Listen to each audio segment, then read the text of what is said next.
Hello, welcome to the Style Jumper and Jump School. I'm your host, and I'm so excited today. I am here with Miss Tonisha Johnson. She's the author of When Depression and Anxiety Have a Voice. Miss Tonisha, how are you? I'm doing good. How about you? I'm doing awesome. Thank you so much for being with us here at Jump School. Absolutely, absolutely. I You love the know, message behind it. Great, great. So I guess we'll start this off by, getting to know you, where you reside, what got you into the social game and how we're getting here today. Okay. Well, I started, so my name is, again, Tanisha Johnson. I'm a clinical social worker, first time author, and also a self care coach. And I got started, I guess really my career started like 18 years ago when I became a social worker. I always wanted to help people. And I always had a dream of just really being able to see someone change and like manifest things in their life and kind of support them and be a part of that. And Hmm. so that kind of like led me into a career like of social work. And I did that for about 18 years. I mean, I'm still doing that. Um, You and look too recently young to be doing something for 18 years. Get out of here. I know, I'm 36, but That's I great. started really young. That's great.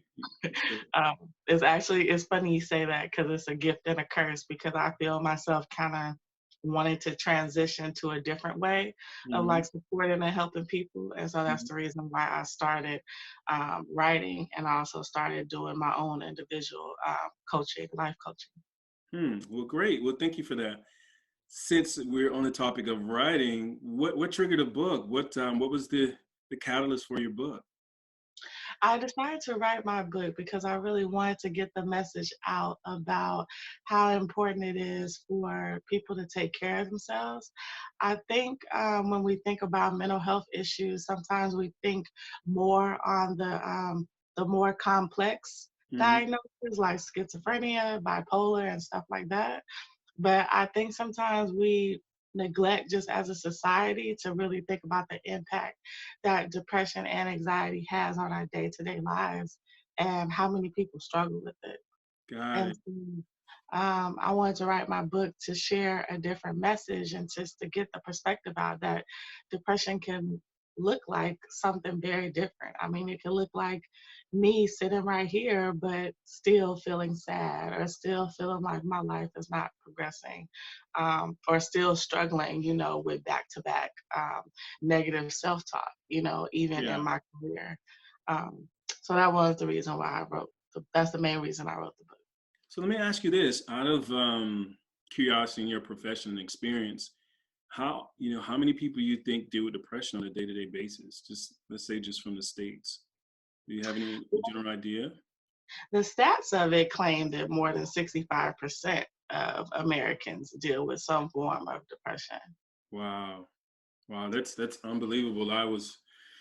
It's interesting because it's something I've battled with, and I think in the last year was the first time that I actually acknowledged it as an adult, and then looking back over the course of my life, there were times where I was having challenges and I didn't quite know how to deal with it. And I knew something was going on with me, but I never took the time and never could think that, depression, I'm a guy, I'm a, machismo, macho, man. So, you know what I mean? So it was always depression, excuse me, was, not even a word in my vocabulary, that I could never have depression or be depressed. I always thought that it was honestly things that girls have or the others have, not me. You know what I mean? So because when I say girls, not to be biased, but females were the only ones that I heard it growing up that would even say that about the word depression. You know what I Yeah. mean? Especially being wild boys, and I got sisters, and my mom's the baby of 10 kids, and she's the seventh Wow. girl. Yeah, so I was around a lot of females growing up, so I heard that word thrown around, quite a bit. And I think it looks different in men too. And I think Mm, that's the reason why a lot more women are kind of like diagnosed, and it's more evident with us because of mm, the crying, mood swings, and stuff like that. Generally, depression in a man looks like a lot of anger, mm. with Anger, not okay. much of a reason behind it, Yeah, so just, maybe that's a lot of fighting, a lot yeah, of, promiscuity, a lot of, just aggression. yeah. Got it. Got it. So tell me about this cover. I love this cover. I love, we've talked about um, you. And one of the things I want the listeners to know is that in my course, I was speaking about the psychology of color. And Tanisha, she has on one of my favorite colors today, that wonderful yellow. And I Yellow. was talking about, yeah, there you go. I was talking in the course about, how powerful it is and how do you communicate, with the psychology of color, but also working with your brand message and communicating your personal brand as it connects to your brand message. And she did an excellent job of wearing yellow, but also incorporating that in her branding and marketing. So, Tanisha, tell me about the color, the book cover, the color yellow, and how did that come about? Okay, yeah. So I have the cover. So no, this is the front, and then I'm on the back. There you go. And I chose this cover because it actually was very sporadic, to tell you the truth. Like I needed to do a photo shoot for just my book and promotional advertisement stuff for my book and all that. And the day that I was supposed to do the photo shoot, I had just found out, like, about 3 weeks prior, that my dad had passed away. Mm, So he had two strokes last summer, and the last stroke kind of like was like what really took him out. And so I was trying to find right. a way to kind of make myself feel better, you Mm-hmm. know? And I was looking in my closet and I saw like this yellow dress, and I was like, oh, I haven't worn that dress in years. And I struggle a lot just with my own external beauty. And so I was like, oh, I don't know, I'm too dark to like wear that yellow. Like that's gonna Girl, be please, that's sunflower right there. That's sunflower all day. right. That's why I told myself. I was like, Tanisha, you know what? Stop thinking negative. Like, You know? wear this dress, it'll make you feel better. And so I wore the dress to the shoot. And then when I gave when I gave it to my web designer and my cover designer, Mhm. she was like, "Oh my God, like this should be like the color of your book." And I was like, "What? The yellow?" And she was like, "Yeah," because I told her I wanted the Sankofa bird on my Mhm. book. Yeah. And so what they ended up doing was they tried to match my complexion with the Sankofa bird Mhm. to give it like that brown and yellow vibe. So it was really organic, and it turned out really nice. I love it. I talk about it all the time when I'm communicating, branding, like I mentioned, how valuable and how a connectivity that is for you to be incorporating your complexion. That was one thing because, we are dark complected, and, to be quite honest, there's in the right environment or wrong environment, that could be a negative thing, right? Kind of dealing with our complexion and what that means to the world and how we see ourselves. So just to see that rich darkness on the book cover on the back, and then that dark chocolate writing complemented by the yellow, it was just so refreshing. I loved it. And I remember talking, we were on a conference call. So those on the, listening today, Tanisha and I were in a coaching group, and we would get on calls and talk about things every day. Monday through Friday, we were on a 8 a.m. call Eastern Standard Time. So she was getting up at 5 a.m. in the morning, just before that, just to make the call. So kudos to you.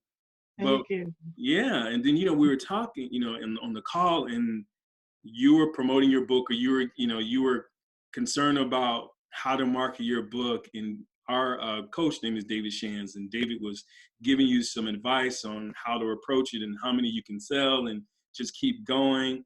And you gave us your social handle, and everyone saw your book cover, and I was amazed. And I think I even talked about it that day. I was like, girl, I love this color on you. So it's just awesome. It's really awesome. So what would you say would be some good tips for new writers and aspiring writers? The biggest tip I would have is like to continue to write no matter what. So the first, I think, as writers, especially if we struggle with like trying to be perfect, Hmm. like we always want that first draft to be like the best draft, and like just be great and don't have to make many changes. And that's never ever the case. Like in my understanding, just my experience writing and after talking to a lot of authors, everyone was like, Tanisha, the first draft is gonna be trash. Just get ready for it. Sure. know, it's not gonna be, this just bestseller, the first version. Yeah. And so I would just encourage them to continue to write no matter what.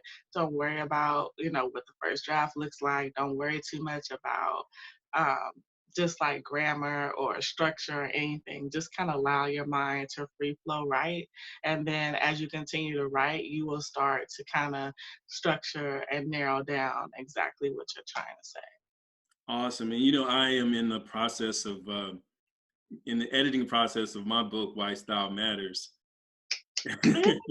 Yeah, so I know what you mean as far as that first draft. And you know I think one of the things that most people don't realize is you're just really doing a brain dump. You're trying to get that information out and stay on rhythm, and hopefully that it'll flow, but you want to have some type of consistency with your writing, right? Mhm. And Yeah. so it's just really interesting. But when it comes to depression and anxiety, I would assume that you had to recount a lot of things growing up, or at least in your life, to write a book on anxiety and depression, or at least in your career, dealing with a lot of people in the social work community. What was some of the things that you can recall when you first dealt with anxiety and depression, and how you've been able to manage and deal with that as you become an adult? So my depression was like it's kind of like environmental onset, Mm. meaning like I allow things like in my environment try to kind of impact how I feel. Hmm. So with mine, it was more of an internal kind of, I don't want to say beast, but it was, for lack of a better word, it was like an internal struggle that I had always wondering, like, am I good enough? Like, do people like me? Um, if people don't like me, then what can I do to make them like me? And I ended up like overdoing and like Hmm. over caregiving for people, um, which kind of led me just to start to feel really, really bad. Mm. And I couldn't identify what it was. So I'm a recovering codependent. Okay. So I just naturally gravitate to like supporting people and helping people, and I literally have to stop myself when I see myself overdoing. But back then, there was no stop. I just like would go, go, go, go, go. And when I wasn't feeling good, and like literally one day I felt like I couldn't get out of bed, that's when I was like, maybe I should talk to somebody about how I feel. And originally, I went to my friends and family, and one of my friends was like, she has started going to therapy. And she was like, Tanisha, maybe you should go to therapy.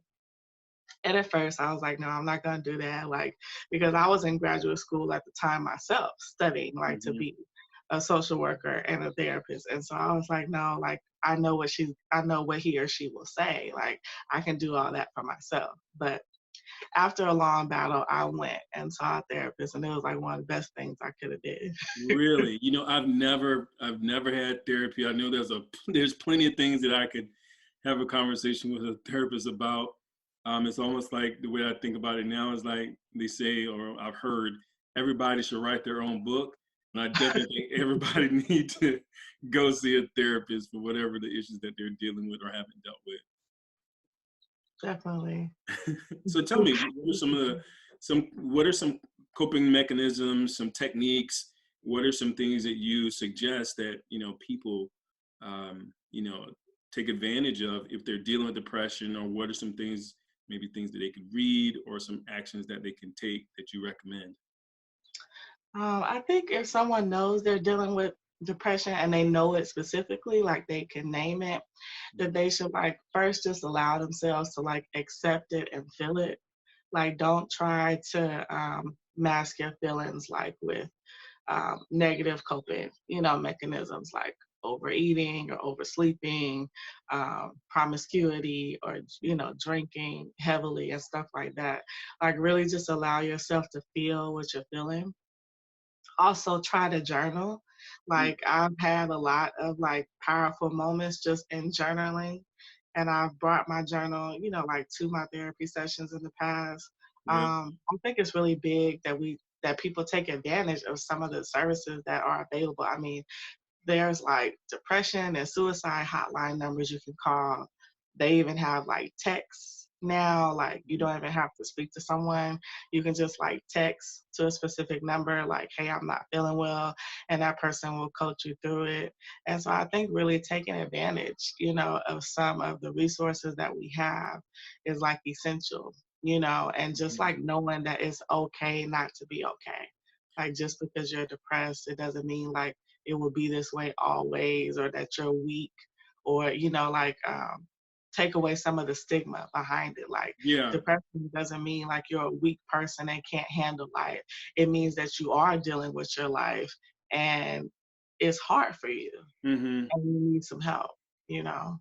It's interesting. There's two things I was thinking when you were talking, I wanted to talk about is one, culturally, I think that we don't really talk about depression culturally. I mean, I know I said it about like being around a bunch of females growing up, but in general, the stigma, if you will, is there anything that you could point out in your experience or your education as far as like why that is, or have you come to a determination of why it's such a cultural stigma to deal with therapists or seek therapy when it comes to depression? Yeah. I mean, for one, I think especially like in the African American community, like therapy is very like it's a European type of coping mechanism, Hmm. like it's not something that was like really introduced to us as something that could like heal and support and something that could work. Yeah. The idea of sitting on a couch and telling people your problems really is kind of goes against everything, that African Americans, as well as a lot of other minority groups, grow up learning. Hmm. We grow up learning, don't tell people your business. Yes. Like, life is going to be hard. You just have to deal with it. And Yep. so a lot of the morals and values that are installed in us really go against, what therapy is all about. You know what I was thinking when you were talking too is when you mentioned, a European, approach or modality, if you will, is when you think about Catholicism and to go to confession. And so you could go to confession and, really open up. And so there's no way in the world we was going to be doing it, going to the preacher and telling what we up to, you know, be able to know your voice, know your mommy, your daddy, everybody. So there's no way. I would always see that in movies like there's I can't even there's no way that would happen in the culture. But that's pretty funny. And the other thing that I was thinking when you were talking is dealing with depression and the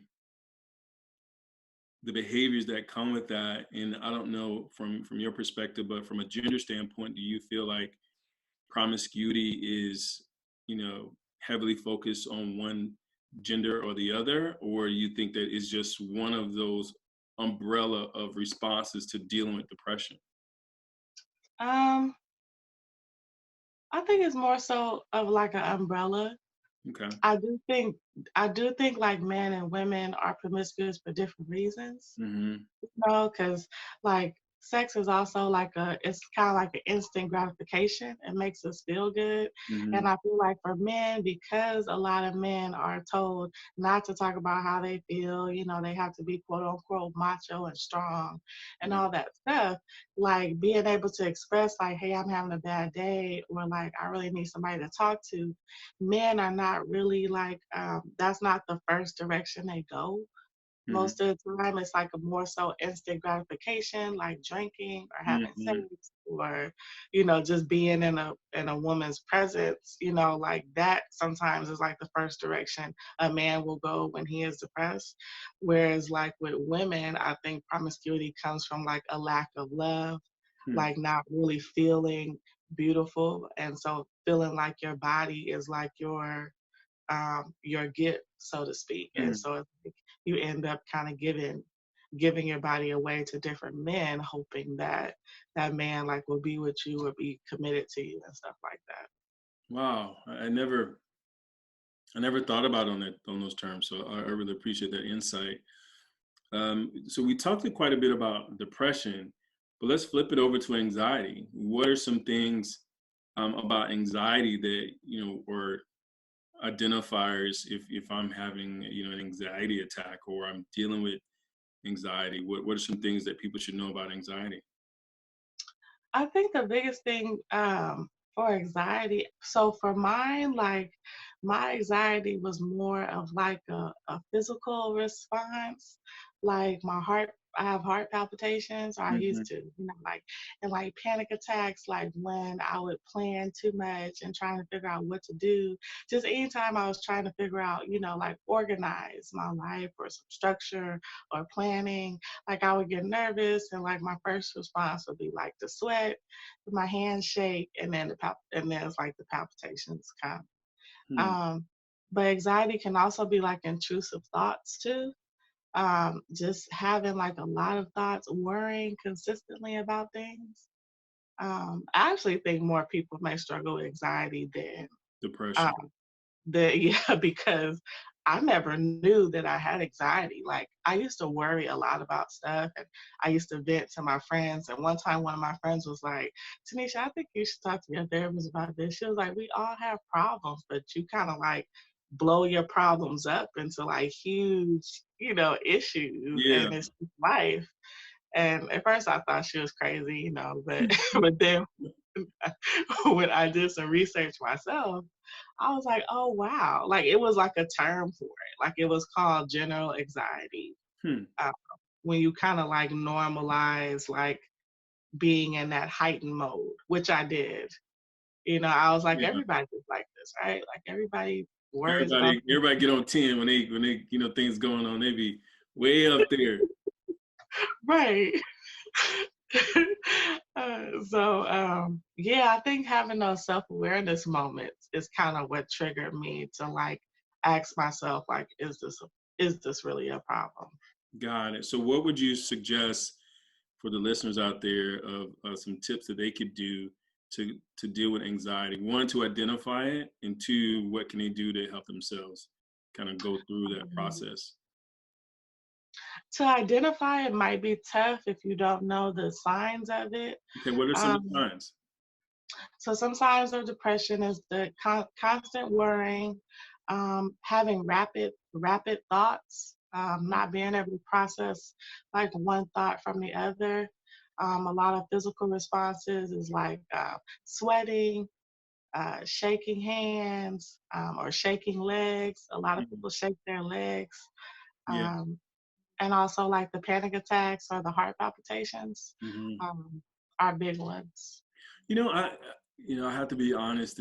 These on my channel, on my YouTube channel, I've talked about this where 2019 was a really tough year for me, and one of the things that I dealt with twice last year was I stopped I stopped putting out content because I was dealing with so much. Um, and it was the first time that I can recall having a AKA or air quotes panic attack where you know I just felt like I couldn't breathe. I told my wife, I was like, I think I might need to go to the hospital. I think I'm having a panic attack. And I thought it was, my heart was just beating fast and I was just stressed out with work. I'm in sales.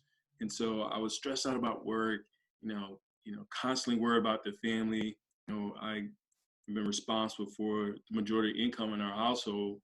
And Mhm. so that pressure of constantly needing to, one, perform at a high level at work, but two, the responsibility of the financial aspect of it, it was so much. And then I felt like at times the only relief that I had actually was for me to do content.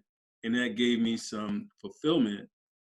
But I felt like when I focused on the fulfillment, the pressure became more because I was like, I feel like I was trying to divide myself in these three categories and not being able to execute the way that I should have or could have. And so it was just really interesting. And I just impress upon those that who are dealing with things like this, that one, Tanisha made a great point. You got to talk to someone, that therapist, if you can, find a great therapist, great. For me, and it's funny, I heard this recently that there's only one person in the world that you can go to and feel like you can just spill your guts and feel amazing afterwards. It's your mom. you know, you can cry on mama's shoulder. I don't care if you're a grown man, you can go, or a grown woman, you can go and lean on mom, hopefully, if you have that relationship. But, I think for me, I still have not seen a therapist, but even after talking to my wife, it was through my wife's recommendation that I reached out to my mom, because I am, I try to be, responsible. I'm the oldest of three. I'm the only boy in my, you know what I mean? And so my age difference, I'm 9 years older than my sister next to me, and I'm 15 years older than my baby sister. So, you know what I mean? So it was, I was like a real big brother, you know what I mean? And so, and there's just so much I think that I carry being, the oldest. And again, the responsibilities at home. We have two kids at home, a dog, and we're caretaking from our mother-in-law as well. So there's just a lot of things, and sometimes it just feel like the Chinese circus, you know. Yeah. And plus, for those of you who know my content, I'm trying to be out in the street taking pictures, and I do everything on my own. So there was just a lot of things that was going on that I was dealing with anxiety. So, when you talked about the book and that you had written a book about anxiety and depression, it was like right on time for me. And then speaking of being right on time, because everyone's dealing with COVID-19 and being stuck in the house, and there's a lot of people who have lost their jobs and things of that nature. This is a perfect book for those to kind of open up and read, and how do you deal and manage with that. So how can someone connect with you regarding services or things of that nature, if they if they would like to find you to learn more, one, about your book, and two, how could they get some help from you? Yeah, absolutely. They can go to my website, tjselfcare.com. I have a link. I have a link for a free 30-minute consultation Wow, that I nice. give to the clients, just to kind of like jumpstart our conversation and see like how I can support them better. And then also my book is also on my website. And I also have a lot of tips about how to emotionally take care of yourself Okay. on my site, that I always encourage people to go and take a look at. Nice. So what I'll do is I'll make sure that I get that link and add it to the show notes, so that those who are interested can have the opportunity to speak with you. So is there any projects that you're working on these days that people should be aware of, or you like to share anything new coming up for you? Um, no, well, I'm currently working on another book. Nice. I'm Congrats. working on another book, and I'm kind of working on trying to like, I guess like my branding, so to speak, like Mhm. my message. Because I want it to be clear, like what I do when people come to my site. Okay. Um, so I'm trying to work on trying to kind of really have a theme for myself. So I've decided recently, this is like exclusive information. Drum roll. But I've decided recently that the Sankofa bird will be my branding. Nice. And that around the Sankofa bird, like I developed like a 5-step model, a 5-step like dimension healing model. Nice. Um, that I plan on using towards my curriculum, like when I coach my clients. Because in my coaching program, like I have activities and worksheets that I give to my client for each session. They Mhm. don't have to do it, but it's really just like a talking point so they know what we'll talk about. So for me specifically, I coach clients who are struggling to center themselves and their needs first. So I have like a specific kind of curriculum that I go through um, Phenomenal. with them. Well, let me ask you this. I was thinking about this as well as you were mentioning journaling earlier. Do you recommend people record themselves, like kind of talk it through and maybe play that back as a secondary option? Have you suggested that? Or have you heard of that? Where people, record themselves and kind of talk through, you know, their anxiety or their depression, verbal. I think that's great. Yeah, I think that's great. I mean, sometimes people like the talking. You Mhm. know, I think like doing the video vlogs and stuff like that is really good too. You know. Great. Well, I know your time is valuable. A couple of things. One, where can we find you on social?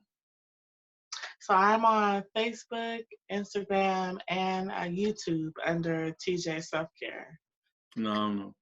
And one last question, and this is something I'm asking all my guests. So I want you to think about this. Okay. So if you only had 24 hours to spend with someone, dead or alive, and you could talk to them about style or fashion, who would Mm. it be and why? Huh. Or someone that you really enjoy their style, and you're like, girl, you know how to put it together. Love to have a conversation. Let me see. I'm trying to think. Hmm. Well, I'll go to the first person that came to my mind was Mary J. Blige. Okay, like Mary J. I really like how Mary, I just like how she shows up. I like how she dresses and I like her accessories. And I just love how, like, no matter what her mood is, no matter what she's going through, like, she shows up in an authentic way, just like with the way she dances and the Yeah, way that she just kind of brings her light and energy. You yeah, know, for sure.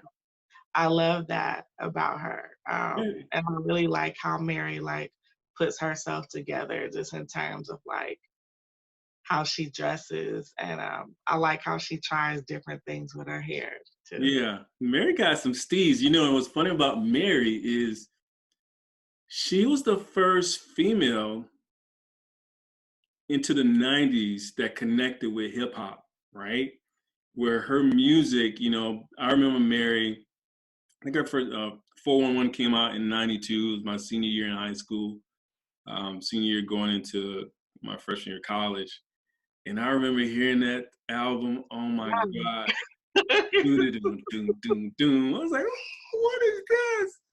And she was like the coolest chick, you know what I mean? And she's been that way for 20 something years. She's still cool, chill Mary. And she, to your point, she has great style. She has a very authentic way of communicating her style. And even as she's matured, you can see, she's still herself. You know what I mean? And I can imagine spending some time with her. I bet it'll be some great stories. So I really appreciate you sharing that. Well, I just want to really thank you so much, Tanisha, for spending time with us today. Um, and folks, make sure that you check Tanisha's social channels out. It's super important. We want you to help boost those social opportunities, build up that following, and take advantage of her offering of a free consultation. And it's 30 minutes, right? 30 minutes. Mhm. Oh man, I might be hitting that up myself. So that'd be great. But thank you so much for your time. Is there any parting words that you'd like to share with the listeners, Tanisha? Um, no, not particular. Just to remember that May is Mental Health Awareness Month. Got it. Yeah. Um, yeah, so I just be didn't know mindful. that. I didn't know that. Yeah, it's Mental Health Awareness Month. Yeah. That's perfect. That's perfect timing then. So we're talking about your book. May is Mental Health Month, and you're bringing that sunshine and positive energy to those that are depressed and dealing with anxiety. Thank you so much, and I look forward to having an opportunity to hear more about your coming projects. Take care. Thank you so much. You're welcome. If you want to see what I'm wearing on a day-to-day basis, check out my Instagram. There you'll find a ton of looks that maybe you can choose from, or at least get some inspiration. Hope you enjoyed today's podcast. And if you have any questions or suggestions, leave it in the comments below. We'll see you next time.